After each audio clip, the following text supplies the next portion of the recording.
नमस्कार, मैं हूं प्रभु चावला। सीधी बात में आज बारी है छत्तीसगढ़ के मुख्यमंत्री भूपेश बघेल की। भूपेश जी, स्थिति तो बहुत गंभीर है, इसलिए थोड़े गंभीर सवालों पर ज्यादा बात कर लेंगे। आपको क्यों लगता है ये स्थिति जो आज आपके प्रदेश में आई है और सारे देशों में, बाकी प्रदेशों में भी आई है, उसके लिए आप किसको जिम्मेदार ठहराएंगे, नेताओं को या जनता को? ऐसा लगता है सब कोई जनता को ही ब्लेम कर रहा है कि नेताओं को कोई जिम्मेवारी नहीं है।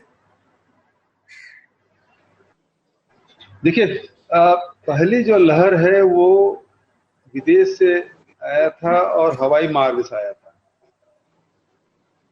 दूसरी जो लहर है वो सड़क मार्ग से आया है। खासकर मैं छत्तीसगढ़ की बात करूं, प्रथम लहर में यूके से जो बच्चे पढ़ने गए थे वो आए तो हमारे यहाँ केसेस मिले थे। अभी जो सेकंड स्ट्रेन आया है वो खासकर विदर्भ से और नागपुर से, जहां बड़ी संख्या में हमारे लोग उनकी पड़ोस में होने के कारण से आवागमन लगा रहता है, रोजी रोटी के लिए भी जाते हैं और बहुत लोग वहां निवास भी करने लगे। तो ये होली के पहले होली मनाने के लिए बहुत सारे लोग गांव में आए और इसके कारण से दूसरी लहर फैली है। पहले लहर में ये था कि 7 दिन में व्यक्ति स्वस्थ होकर वापस घर चला जाता था, लेकिन अभी 15 दिन से पहले कोई भी हॉस्पिटल से डिस्चार्ज नहीं हो रहा है। दूसरा, दोनों में लक्षण में बड़ा अंतर आया है। पहले के लक्षण में सर्दी, खांसी, बुखार और सर दर्द वगैरह की शिकायत मिलती थी, कभी सांस लेने की तकलीफ, लेकिन अब इन लक्षणों के अलावा भी या ये लक्षण मिल भी नहीं रहे, सीधा उसके फेफड़े संक्रमित हो रहे हैं, लूज मोशन हो रहे हैं, हार्ट अटैक, कार्डियक अरेस्ट हो रहा है, ब्रेन हेमरेज हो रहा है और ऑक्सीजन डाउन हो रहा है। तो पहले स्ट्रेन में और दूसरे स्ट्रेन में बड़ा मौलिक अंतर है। और मुख्यमंत्री मैं आपको रोकूंगा क्योंकि आपने बहुत अच्छी एक बात कही है और बहुत महत्वपूर्ण बात कही है कि पहले तो हवाई जहाज से आया था, हवा से आया था, अब सड़क से आया है। तीसरी बात आप कही है कि नागपुर से आया है। ये नागपुर का नाम जो आपने लिया, क्या लगता है कि नागपुर से ज्यादा लोग आए, इसकी जगह आपके यहाँ संक्रमण हो गया? नागपुर से लोगों ने आकर के महाराष्ट्र, जिसमें आपकी सरकार भी, आपकी पार्टी भी शामिल है, वहां से लोग आए और आपके प्रदेश को संक्रमित कर दिया उन्होंने। देखिए, ये आरोप प्रत्यारोप वाली बात नहीं है। उस दिन प्रधानमंत्री की आंकड़ों की बात है। हाँ, वीडियो कॉन्फ्रेंसिंग हुआ और उद्धव ठाकरे जी, वहाँ महाराष्ट्र के मुख्यमंत्री जी ने इस बात को कहा सेकंड स्ट्रेन विदर्भ में फैला और वो बहुत तेजी से फैला। और आप देखेंगे कि विदर्भ से लगे हुए मध्य प्रदेश भी है और छत्तीसगढ़ भी है। तो जो छिंदवाड़ा का एरिया है, मंडला है, बालाघाट है, उस एरिया में फैला और छत्तीसगढ़ में राजनांदगांव, दुर्ग, रायपुर के क्षेत्र में फैला और ग्रामीण क्षेत्र में फैला। और इसमें संक्रमण पिछले समय आप देखेंगे, मैं आंकड़ा दूंगा, मार्च के प्रथम सप्ताह में हमारे पास केवल 1% कोई पेशेंट थे। दूसरे सप्ताह में 1.6 हुआ, तीसरे सप्ताह में 2.8 हुआ, चौथे सप्ताह में 5.8 हुआ, लेकिन अप्रैल में प्रथम और द्वितीय सप्ताह में वो सीधा 17, 24 और 29% तक पहुंच गया। ये संक्रमण भी बहुत तेजी से हो रहा है। ये पॉजिटिविटी रेट ज्यादा है आपका भैया साहब। मैं फरवरी के अंदर आपके प्रदेश के अंदर लगभग 3000 केस से एक्टिव जब उस वक्त था, आज आपके पास 1,32,000, 1,35,000 के करीब लोग हैं। आपको लगता नहीं है कि कई नेताओं ने और आपके एक्सपर्ट ने, जो कमेटी थे, वो सब भूल गए, चलो 3,000 हो गए, खत्म हो जाएगा, तो आपने कोई भी एंटीसिपेट नहीं किया फ्यूचर में कुछ हो सकता है, इसके लिए कोई प्रयास नहीं किए, टेस्टिंग बंद कर दी। टेस्टिंग के नंबर देखता हूं तो पहले से बहुत कम हो गया, आपने टेस्ट करने बंद कर दिए, जैसे तेजी से कर रहे थे। लगता नहीं था कि आप लोगों को लगा, सरकार को लगा, आपके अधिकारी को लगा, चलो ये तो मौज मस्ती करने का जमाना है, सब कर लीजिए, ढिलाई हो गई आपकी तरफ से? नहीं, मेरे पास सारे आंकड़े हैं। जनवरी में हम 22,000 प्रतिदिन टेस्टिंग कर रहे थे, फरवरी में 21,000 हुआ, मार्च में 30,000 प्रतिदिन के साथ टेस्टिंग किए, अब 49,000 से लेकर 53,000 तक के प्रतिदिन टेस्टिंग कर रहे हैं अप्रैल महीने। तो टेस्टिंग में हमारी कमी नहीं आई। सवाल इस बात का है कि यदि सेकंड स्ट्रेन आए पूरी दुनिया में यूरोपियन कंट्री में और दूसरे देशों में जब आया, तो भारत सरकार को यह अध्ययन करना था कि सेकंड स्ट्रेन के लक्षण क्या है, कि किस प्रकार से आ रहे हैं और उसके इलाज के प्रोटोकॉल क्या है, विदेशों में क्या होना चाहिए और यहाँ क्या होना चाहिए। अभी तक भारत सरकार ने सेकंड स्ट्रेन के प्रोटोकॉल जारी नहीं किया। जब फर्स्ट फेज में प्रोटोकॉल जारी किया गया था कि ये इलाज आपको करना है, एम्स में आया था, लेकिन अभी तक के सेकंड स्ट्रेन का कोई इलाज का नहीं आया। दूसरी बात यह है कि जब विदेशों में था, चावला जी, मैं यहाँ से मान लो देखूंगा छत्तीसगढ़ से, तो मैं अपने पड़ोसी राज्यों को देख सकता हूँ, लेकिन जो दिल्ली में बैठा हुआ व्यक्ति है वो पूरी दुनिया को देख रहा है। तो दुनिया में क्या हो रहा है इसकी जानकारी यदि भारत सरकार को नहीं है और उसके हिसाब से तैयारी भारत सरकार नहीं कर रही है, तो राज्यों की जिम्मेदारी बनती है उसको चेतावनी देना था कि ये सेकंड स्ट्रेन आएगा तो इस प्रकार से उनका बिहेवियर है और हमको इस प्रकार से तैयारी करना था, जो कि नहीं हुआ। जी, आप ये कह रहे हैं कि केंद्र सरकार ने कोई प्रोटोकॉल जारी नहीं किया जैसे पिछली बार किया था, इस तरह का प्रोटोकॉल कोई भी नहीं जारी किया? बिल्कुल नहीं किया। अभी जैसे देखिए, अब रेमडेसिविर के बारे में है, रेमडेसिविर के लिए पूरे देश में मारामारी है। बिहार में नालंदा जो जिला है, वहां दंडाधिकारी मतलब जो जिला चिकित्सक है, उन्होंने जारी किया रेमडेसिविर इसमें है ही नहीं है। यहाँ के एम्स में कुछ दिनों पहले मेरी बात हुई डॉक्टर से, उन्होंने कहा रेमडेसिविर प्रोटोकॉल में नहीं है, लेकिन पूरे देश और पूरा प्रशासन लगा हुआ रेमडेसिविर पहुंचाने में। प्रोटोकॉल की जब आप बात करते हैं, उसका मतलब क्या है कि दवाई खाली रेमडेसिविर जो है उसकी है, या प्रोटोकॉल में और चीजें भी शामिल हैं? जो पिछले जो फर्स्ट वेव आई थी उसके अंदर 1, 2, 3, 4 चीजें कही थी। इस बार आप मुख्यमंत्रियों को केंद्र के ऊपर निर्भर, पहले तो यह है कि प्रोटोकॉल में फर्क क्या है, दूसरा कि केंद्र की सरकारें, आप भी एक मुख्यमंत्री हैं, सीनियर पॉलिटिशियन हैं, आप लोगों को भी कोई एंटीसिपेशन का होना कि आप केंद्र की तरफ, मोदी जी की तरफ क्यों देख रहे हैं? आपकी तरफ अपने प्रदेश की रक्षा करना मुख्यमंत्री की जिम्मेवारी होती है। मुख्यमंत्री भी तो कर सकता है ना, वो केंद्र की तरफ, मोदी जी की तरफ क्यों देखें हर बात के लिए? देखिए, आखिर देश में ये पूरे देश में ये आपदा लागू है।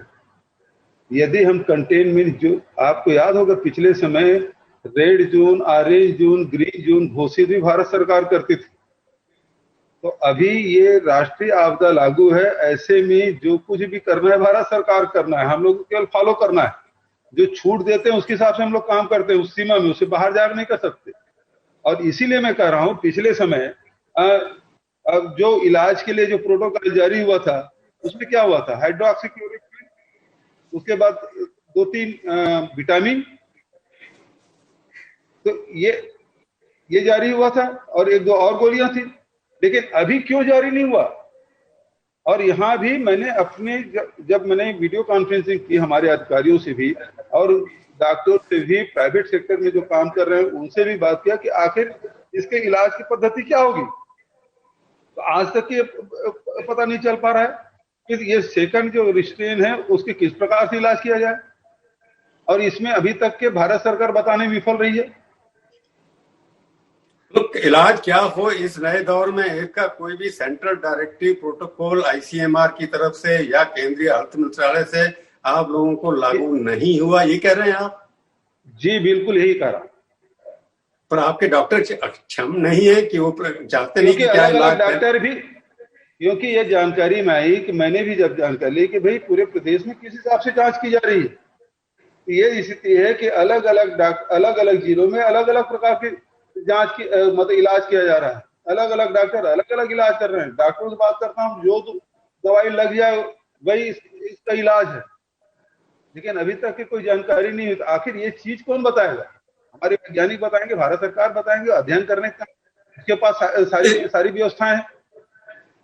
मेरे पास सुविधा उपलब्ध नहीं। मैं ये मान के चलूं, आपके प्रदेश के जो सीएमओ हैं या प्रदेश के डायरेक्टर जनरल हेल्थ सर्विसेज होंगे या जो डॉक्टर्स हैं जो चला रहे हैं आपके हॉस्पिटल, किसी के पास एक यूनिफॉर्म प्रोटोकॉल नहीं है दवाइयां सर्व करने का? किस स्टेट पर किस भी नहीं है इस वक्त कोई भी? चावला जी, आप दिल्ली में बैठे हैं, दिल्ली भारत सरकार से पूछ लीजिए ना प्रोटोकॉल क्या है।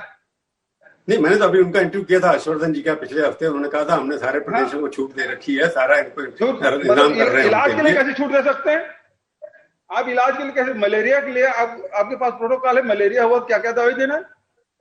या आपको निमोनिया होगा क्या क्या दवाई देना है, इसमें जो सेकंड स्ट्रेन आया उसमें क्यों गाइडलाइन नहीं है? लोग भी ये भी कहते हैं कि आप लोग भी बड़े जिम्मेवार हैं, क्योंकि आप नेता लोग बिना मास्क के इतनी बड़ी बड़ी रैलियां कर रहे थे, लोगों से मिल रहे थे, कि ज्यादातर जिसको देखो सेंट्रल मिनिस्टर को भी हो गया, कई मिनिस्टर को पहले हो गया, इस बार फिर हो रहा है, मुख्यमंत्री कितने 8 से ज्यादा उनके हो गए संक्रमित। तो आप लोग जितनी ढिलाई कर रहे थे, नेता का काम होता है कि जो what you preach you must practice. आप क्या हुआ, आप आसाम के इंचार्ज थे, अब कोई कहे कि चौकीदार जो है घर छोड़ के चला जाए तो घर तो लुट जाएगा ना। प्रभु जी वहां पर आप इंचार्ज बन गए, वहां पर पीछे आप इतना, आपका जैसा मुख्यमंत्री जो एक्टिव होता है वो अपने प्रदेश में ना हो, उसका असर तो होगा ना। आपके हेल्थ मिनिस्टर बड़े स्ट्रांग हैं, पर जहां मुख्यमंत्री बघेल जैसा हो और वो घर छोड़ के चौकीदार अपना चला जाए चुनाव जिताने के लिए, तो पीछे ढिलाई तो होगी ना। आप उसके लिए जिम्मेवार नहीं मानते कि आपको नहीं वहीं रुकना चाहिए था, चुनाव तो कपाटी की जाएगी। प्रभु जी आपको बहुत बहुत धन्यवाद देता हूं, मेरे बहाने आप प्रधानमंत्री और गृह मंत्री जी से सवाल पूछ रहे हैं, क्योंकि गृह मंत्री जी अभी भी मास्क नहीं लगाते और प्रधानमंत्री जी पूरे देश को छोड़ के बंगाल में चुनाव प्रचार कर रहे हैं, एक महिला के पीछे पड़े थे। मेरे को लगता है कि आपकी पॉलिटिकल पार्टी, आप भी कांग्रेस नेशनल पार्टी है, प्रदेश के हर गांव में है। नहीं, आपको मैं धन्यवाद देता हूं कि आप इस बहाने सवाल तो पूछे। और जहां तक कि छत्तीसगढ़ की बात है, जिस समय हम चुनाव प्रचार फरवरी में गए थे, तो उस समय के आंकड़े बता रहे हैं, उस समय कोरोना उतना था ही नहीं। मार्च में 1% था प्रथम सप्ताह में, द्वितीय सप्ताह में 1.6, तृतीय सप्ताह में 2.8, चौथे सप्ताह में 8.5 हुआ। लेकिन अप्रैल महीने आते आते निश्चित रूप से बढ़ा है। हम लोग मैं मुख्यमंत्री आप सब नेताओं से जो भी गए थे चुनाव के अंदर, चाहे वो प्रधानमंत्री हो, चाहे आप गृह मंत्री हो, चाहे आप मुख्यमंत्री हो, सारे के सारे, या आपके नेता हो, सब प्रचार में लगे, केरल से लेकर के राहुल गांधी हो। आपको बाइकआउट करना चाहिए इलेक्शन का, कि चलो आप हम वीडियो के द्वारा अपना प्रचार करेंगे, अपने वर्कर्स को फील्ड में नहीं उतारेगी, जनता को एक्सपोज नहीं करेंगे। चुनाव के बाद कितने संक्रमण बढ़ रहा है हर जगह, आप नहीं जानते कि आपने कहा कि मैंने उनका नाम लिया, ठीक है, उनका नाम सवाल आपसे ये पूछा है कि आप लोगों को चुनाव, आप जब चले गए अपना प्रदेश छोड़ करके, जो इंफ्रास्ट्रक्चर बनाना चाहिए था, आपके यहाँ ऑक्सीजन के हॉस्पिटल बेड होने चाहिए थे, आपके यहाँ बहुत सारी चीजें बाकी क्रिएट होनी चाहिए थी, सब नहीं है, चरमरा गया सारा का सारा। हर प्रदेश में आपके तरफ भी हो गया, बाकी जगह भी हो गया।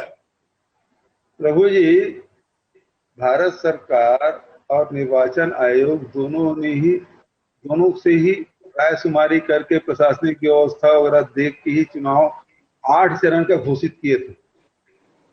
और जहां तमिलनाडु केरल में 1 चरण में हो गया, आप आसाम को 3 चरण में किए और बंगाल 8 चरण में किए। तो क्या निर्वाचन आयोग इस मामले में सलाह नहीं लिए थे कि क्या भारत में सेकंड स्ट्रेन आ सकता है और उस हिसाब से हमको चुनाव की तिथि घोषणा करना चाहिए? क्या भारत सरकार को इस मामले में अलर्ट नहीं करना था?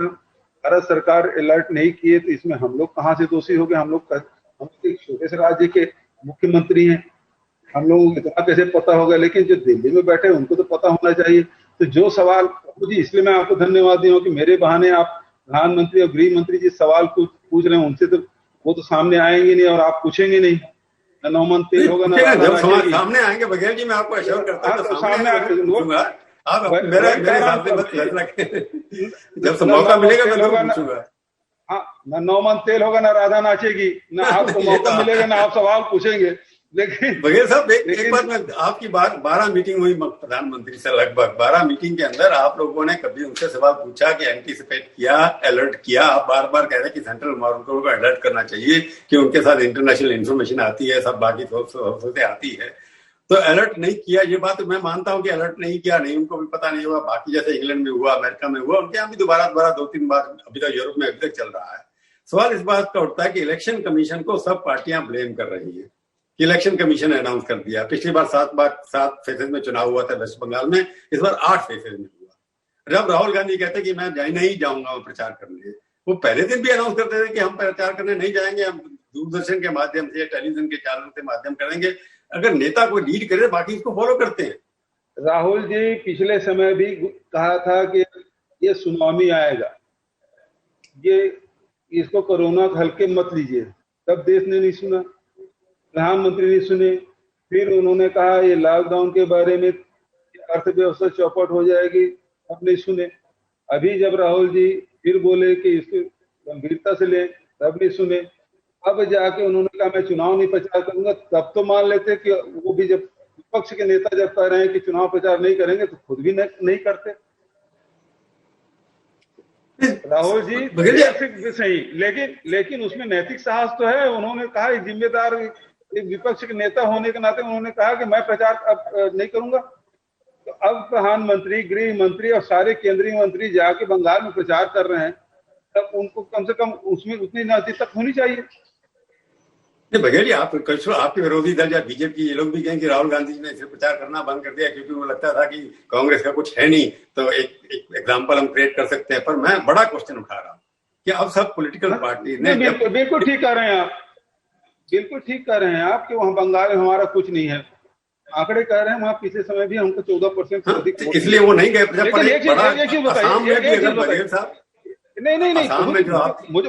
मुझे बोलने दीजिए जी। भाई एक चीज है कि भारतीय जनता पार्टी का तो केरल में कुछ नहीं है, तमिलनाडु में कुछ नहीं, फिर क्यों बड़ी बड़ी रैलियां कर रहे थे? वहां करने की जरूरत क्या थी? तो ये तो भाई जो शीर्ष में बैठे हुए हैं उनकी जिम्मेदारी ज्यादा है, उससे ज्यादा अपेक्षाएं होती है, और वही अपेक्षा में खरा ना हो तो आलोचना भी होती है। आज पूरे व्यवस्था ऑक्सीजन, पूरे दुनिया में सबसे ज्यादा ऑक्सीजन का उत्पादन हिंदुस्तान में, और ऑक्सीजन के लिए दिल्ली में मारामारी, लखनऊ में मारामारी, मध्य प्रदेश में मारामारी, पूरे महाराष्ट्र में मारामारी, पूरे देश में मारामारी ऑक्सीजन। ये व्यवस्था कौन करेगा? जो आपके प्रदेश के अंदर, मैं हर प्रदेश की बात कर रहा हूँ बार बार, आपके प्रदेश से ज्यादा। हाँ, मेरे प्रदेश में ऑक्सीजन की कोई कमी नहीं, मेरे प्रदेश में ऑक्सीजन की कोई कमी नहीं, बिल्कुल नहीं है। बेड्स की कमी है, हम तो दूसरे प्रदेश से सप्लाई कर रहे हैं जी। नहीं, बेड्स की कमी आपके यहाँ, वेंटिलेटर बेड्स की कमी है। मेरे यहाँ देखिए, मेरे यहाँ 1 मार्च को 3.72 मीट्रिक टन ऑक्सीजन खपत हो रही थी, आज बढ़ के 130 मीट्रिक टन ऑक्सीजन की खपत हो रही है, और मेरे यहाँ उसकी आपूर्ति हो रही है। बेड की जहां तक की बात है, 2018 में एक भी ऑक्सीजन बेड नहीं था, आज 6000 से अधिक बेड हमने तैयार कर लिए। जहां वेंटिलेटर केवल 35 थे 2018 में, आज 500 से अधिक वेंटिलेटर हमारे पास उपलब्ध है। आईसीयू उसी प्रकार से 3000 से अधिक आईसीयू बेड हमारे यहाँ तैयार है। 5000 से अधिक हमने ऑक्सीजन आईसीयू एचडीयू बेड हमने तैयार कर लिए। प्राइवेट सेक्टर में भी 5500 के आसपास है, और 6000 के आसपास हमारे गवर्नमेंट के हैं, और लगातार हम बढ़ाते जा रहे हैं। चिंता का विषय जो है कि जो प्रधानमंत्री ने कहा और बाकी आंकड़े भी बताते हैं कि छत्तीसगढ़ 5 प्रदेशों में है जहां मृत्यु की संख्या दर जो है ज्यादा है। टॉप 5 में आप गिने जाते हैं, ऐसा अखबारों में छपा है। प्रधानमंत्री की पीछे उन्होंने नाम नहीं लिया किसी प्रदेश का, बाकी जब भी आंकड़े आते हैं गवर्नमेंट की तरफ से, आपका प्रदेश सबसे ऊंची ऐसा बात है, जबकि खुला प्रदेश है आपका, डेंसिटी ऑफ पॉपुलेशन आपके यहाँ कम है। तो ये डेथ जो रेट बढ़ती चली जा रही है, इसका कारण क्या है? देखिए, एक तरफ जो सेकंड स्ट्रेन आया उसके बारे में बताया, अचानक ऑक्सीजन गिर रहा है और लोगों की मौत हो रही है। दूसरा, ब्लड क्लॉट हो रहा है, कार्डियक अरेस्ट हो रहा है, ब्रेन हेमरेज हो रहा है, लोगों की मौत हो रही है। और जहां तक आंकड़े की बात आप करें, दिल्ली हमसे कम जनसंख्या वाला है। आज एक बात है कि हमारे यहाँ एक समय था जब 16,000 प्रतिदिन एक्टिव केस आ रहे थे, आज 14,500 के हिसाब से आ रहा है, और 16,000 हमारे डिस्चार्ज हो रहे हैं। अब हमारे यहाँ मतलब जो एक्टिव केस है वो बढ़ना बंद हो गया, रुक गया है, अब बल्कि नीचे आ रहा है। मैं ये वैक्सीनेशन पे आते हैं, अगर हम वैक्सीनेशन से देखा मैंने हेजिटेंसी रही। आपके यहाँ अभी तक कितने लोगों ने, कितनी परसेंट पॉपुलेशन ने लगवा लिया? देश की लगभग 5% पॉपुलेशन से कम ज्यादा लोगों ने लगवा लिया, 4% लगभग लगता है आंकड़ा। आपके प्रदेश का आंकड़ा कितना है? देखिए साहब, हमारे यहाँ जो हेल्थ वर्कर है वो 88% लगा चुके हैं, और जो फ्रंट लाइन वर्कर हैं वो 92% लगा चुके हैं। नहीं, मैं एलिजिबिलिटी की बात कर रहा हूँ। 45 साल से ऊपर जितने हैं जिनको लगना चाहिए था। 45 साल से जो 60 साल के बीच के हैं वो 69% है। तो कुल मिला के हमारे यहाँ लगभग 17% लोगों को वैक्सीनेशन कर दिए हैं। छोटे राज्यों को छोड़ दीजिए, लक्षद्वीप वगैरह जैसे त्रिपुरा वगैरह को छोड़ के, तो हम पहले स्थान पे हैं। भारतीय जनता पार्टी शासित राज्य हमसे बहुत पीछे हैं, चाहे यूपी की बात करें चाहे एमपी की बात करें। एक बार बताइए मुकेश जी, अभी तो अनाउंस करते ही मोदी जी ने पॉलिसी कि अब आप स्टेट लोगों के ऊपर छोड़ दिया सब कुछ। उन्होंने अपने भाषण में कहा कि अब हम अपने यहाँ से कंट्रोल नहीं करेंगे, आप अपने आप जो करना चाहे करिए, वैक्सीनेशन भी आप खरीदिए, इंपोर्ट करिए। तो आपकी क्या पॉलिसी रहने वाली? कई प्रदेशों ने कहा है कि वैक्सीनेशन वो फ्री देंगे जैसे पहले देते आ रहे थे। आप क्या फ्री देने वाले हैं सबको जो एलिजिबल हैं 18 साल से ऊपर? अब यदि भारत सरकार केवल फ्रंटलाइन वर्कर और हेल्थ वर्कर को ही की जिम्मेदारी निर्वहन करते हैं तो हम अपने प्रदेश के लोगों को ऐसे छोड़ नहीं सकते और प्रदेश के लोगों को फ्री में वैक्सीन करेंगे। मैं आपसे सवाल ये पूछ रहा हूँ कि आप 400 रुपए या 600 रुपए की बाकी स्टेट गवर्नमेंट का, बिहार ने जैसे कहा है कि वो फ्री बांटेंगे आगे भी जाकर के। भाई वन नेशन वन टैक्स है तो वन नेशन वन रेट क्यों नहीं होना चाहिए? एक ही वैक्सीन हो 3 रेट। भारत भाई कर तो चाहे वो राज्य सरकार के नागरिक हो चाहे वो केंद्र के नागरिक हो, कर तो सभी देते हैं।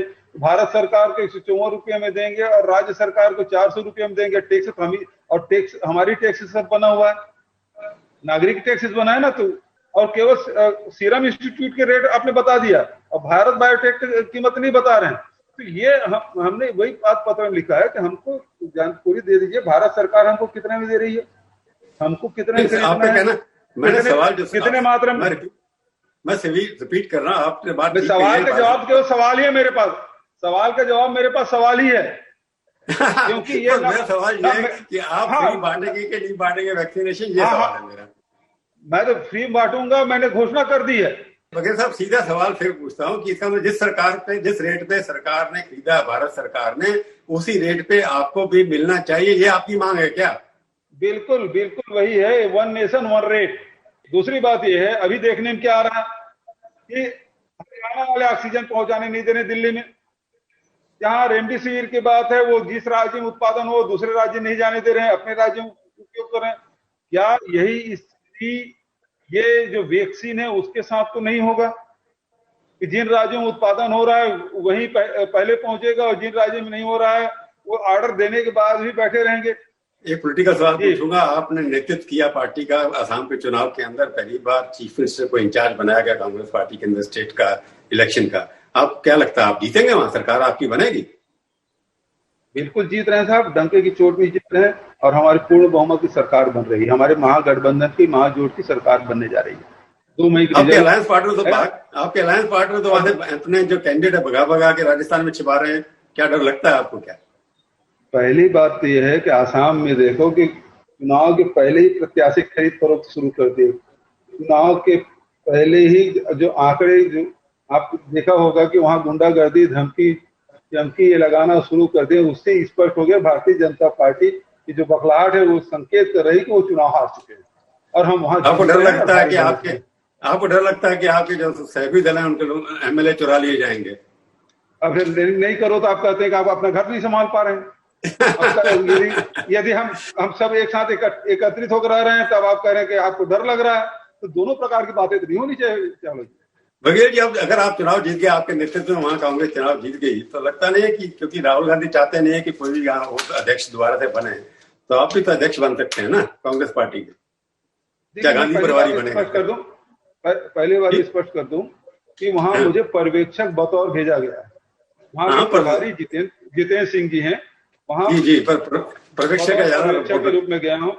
जहां तक के राष्ट्रीय अध्यक्ष बनने की बात है, राहुल गांधी जी के अलावा मेरी नजर में कोई दूसरे व्यक्ति नहीं है जो उस पद पर बैठे। और इस बात को मैं अनेक मंचों में अनेक बार मैं कह चुका हूं, उनको जितना जल्दी हो सके उस पद को संभाल लेना चाहिए। क्योंकि लोगों का मानना, आलोचकों का, कि विरोधी दल कमजोर है। डेमोक्रेसी में एक स्ट्रांग विरोधी दल होना चाहिए, विरोधी पार्टियां होनी चाहिए, उसकी कमी है। तो क्या लगता है कि राहुल गांधी के नेतृत्व में कोई स्ट्रांग विरोधी एटमॉस्फेयर बन सकता है कि नहीं बन सकता? देखिए साहब, विपक्ष की आवाज कभी कमजोर नहीं होती। सवाल इस बात का, सुनने वाला यदि कान में रुई ठूंस ले तो कोई कुछ नहीं कर सकता। दिल्ली के चारों तरफ 3 महीने से किसान बैठे हुए हैं और केंद्र सुनने तैयार नहीं है, तो कोई कुछ नहीं कर सकता। एक समय था कि मोरारजी देसाई गुजरात में भूख हड़ताल में बैठ गए थे और चुनी हुई सरकार को इंदिरा जी ने हटा दिया था। ये विपक्ष का आवाज, सवाल इस बात का है कि जो सरकार में बैठे हुए वो लोग सुनते हैं कि नहीं सुनते हैं, उसमें संवेदनशीलता कितनी है।